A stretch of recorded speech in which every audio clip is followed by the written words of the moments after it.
बिहार की राजनीति जिसने लालू नीतीश के दौर देखे, मोदी लहर की गूंज सुनी, लेकिन 2025 के चुनाव में जो हुआ उसने बिहार की सियासत की पूरी किताब का सबसे अप्रत्याशित पन्ना पलट दिया। जी हां, एनडीए जीतेगी ये तय था, पर जो नहीं तय था वो था उस जीत का सबसे चमकदार चेहरा कौन बनेगा। और जवाब आया वहां से जहां से किसी ने उम्मीद नहीं की थी। 2020 में 135 सीटों पर लड़कर सिर्फ एक सीट जीतने वाली पार्टी इस बार 29 में से 19 सीटें अपने नाम कर गई। पीएम मोदी के हनुमान चिराग पासवान।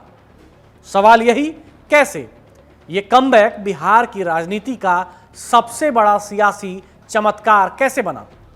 2025 के नतीजों ने साफ कर दिया कि एनडीए की ऐतिहासिक जीत के बीच एक चेहरा ऐसा था जो गठबंधन में सिर्फ सहयोगी नहीं बल्कि निर्णायक शक्ति बनकर उभरा। वो चेहरा चिराग पासवान का था।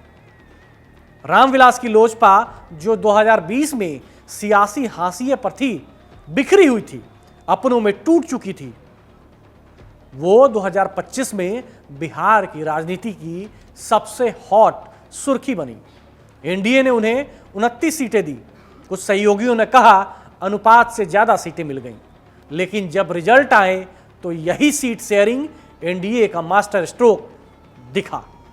रामविलास वाली लोजपा ने 19 सीटें जीतकर चुनाव का सबसे बड़ा सरप्राइज पैकेज दे दिया। अब थोड़ा पीछे चलते हैं। 2020 चिराग अकेले चुनाव मैदान में थे। 137 सीटों पर उम्मीदवार उतरे और जीती सिर्फ एक। लेकिन कहानी यहीं खत्म नहीं हुई। उनकी एंट्री भले स्कोर बोर्ड पर कमजोर रही हो, पर उनके कैंडिडेट्स ने जदयू को ऐसा नुकसान दिया कि नीतीश कुमार की पार्टी 71 से गिरकर 43 सीटों पर आ गई। उस वक्त एक नारा गूंजा था, भाजपा से बैर नहीं, नीतीश तेरी खैर नहीं। सटीक प्रभाव। 34 सीटों पर जदयू उतने ही वोटों से हारी जितने वोट एलजेपी को मिले। मतलब अगर एलजेपी यहां कैंडिडेट न उतारती तो जदयू 75 सीटें पार कर जाती। 2020 में चिराग नुकसान पहुंचा रहे थे, लेकिन 2025 में वो उसी एनडीए के सबसे बड़े गेम चेंजर बनकर लौटे। वैसे ये वापसी चिराग के लिए उतनी आसान नहीं थी जितनी लग रही है। 2020 के बाद पार्टी टूट गई, एक तरफ पशुपति पारस, दूसरी तरफ चिराग। लेकिन चिराग ने संगठन वापस जोड़ा, युवा चेहरों को आगे किया और 2024 की लोकसभा में एनडीए का हिस्सा बनकर सभी 5 सीटें जीत ली। हाजीपुर से खुद सांसद बने और मोदी कैबिनेट में शामिल हो गए। ये सिर्फ जीत नहीं, ये विश्वसनीयता की वापसी थी। अब कट टू 2025 के चुनाव की बात कर लेते हैं। 2025 के प्रचार में चिराग का टोन, चिराग की पॉलिटिक्स दोनों बदल चुके थे। उन्होंने खुलकर कहा 2020 में मेरी समस्या बीजेपी या प्रधानमंत्री मोदी से नहीं थी, सिर्फ नीतीश कुमार के साथ थी। लेकिन 2025 में उन्होंने वही टकराव पीछे छोड़ दिया। गठबंधन की एकजुटता को प्राथमिकता दी। जनता को संदेश मिला कि ये नेता अपनी जिद छोड़ सकता है पर बिहार के लिए काम नहीं छोड़ सकता। और उसी का नतीजा निकला। एलजेपी ने अनुमान, गणित और जातीय समीकरण सब उलट दिए। उत्तर, मध्य और दक्षिण बिहार तीनों बेल्ट में पार्टी का उभार चौंकाने वाला रहा। मतलब साफ कि यह जीत सिर्फ जाति समीकरण नहीं, विकास और युवा अपील की जीत थी।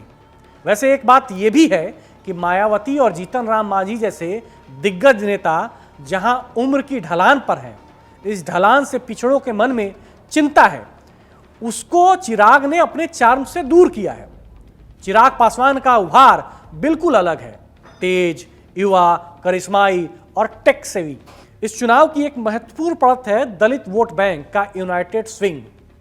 चिराग के 5.5% कोर वोट, मांझी के वोट और एनडीए की संयुक्त रणनीति, तीनों ने मिलकर 38 शेड्यूल का सीटों में से 34 सीटें एनडीए की झोली में डाल दी।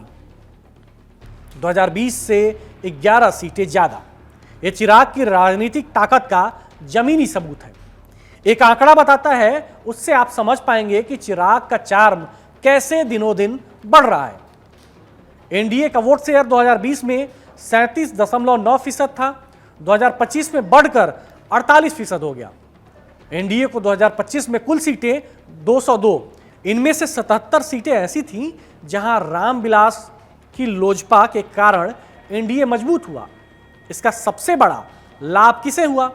नीतीश कुमार को। 2020 की 43 सीटों वाली जदयू 2025 में 85 सीटें पार, यानी 97% की ग्रोथ। और इसके पीछे बड़ी वजह चिराग का वोट ट्रांसफर। और सबसे बड़ी बात, इस चुनाव में एनडीए के प्रमुख प्रचारक थे मोदी, शाह, योगी, नीतीश और पांचवा चेहरा चिराग पासवान। बीजेपी ये बात भली भांति जानती है कि चिराग की छवि यानी कि इमेज युवा, साफ सुथरी, महत्वाकांक्षी बिहार की आकांक्षाओं को आवाज देने वाली है। और इसी बात को चिराग बार बार बिहारी फर्स्ट का नारा बोलकर दोहराते भी रहते हैं। इसीलिए 2020 के बाद 2025 में उसका असर साफ साफ दिखा। अब लोजपा के प्रदर्शन के आंकड़ों पर भी नजर डाल लेते हैं। लोजपा ने फरवरी 2005 में 29 सीटें जीती थी। उसके बाद कभी यह आंकड़ा पार नहीं हुआ। 2025 की 19 सीटें 2 दशक में दूसरा सबसे बेहतर प्रदर्शन है। और सबसे खास ये प्रदर्शन तब आया जब पार्टी टूट चुकी थी और चिराग अकेले खड़े थे। इसीलिए यह कहना गलत नहीं होगा, बिहार की राजनीति में चिराग अब नमक नहीं, मुख्य मसाला बन चुके हैं। उनकी उम्र 42 वर्ष है, राजनीतिक ग्राफ उभरता हुआ है, मतदाताओं में अपील तेजी से बढ़ती दिख रही है। राजनीति में ये उम्र मुख्यमंत्री मटेरियल होने की तरफ संकेत माना जाता है। और यही कारण है कि 2030 के बिहार चुनाव की चर्चाओं में चिराग का नाम फ्रंट लाइन पर आ चुका है। बिहार ने 2025 में सिर्फ सरकार नहीं चुनी, एक नए नेता के उदय पर मुहर लगाई है। एक ऐसा नेता जो कभी एक सीट पर सीमित था, आज 22 सीटों पर बढ़त और 19 पर जीत लेकर एनडीए की जीत का निर्णायक स्तंभ बन गया है।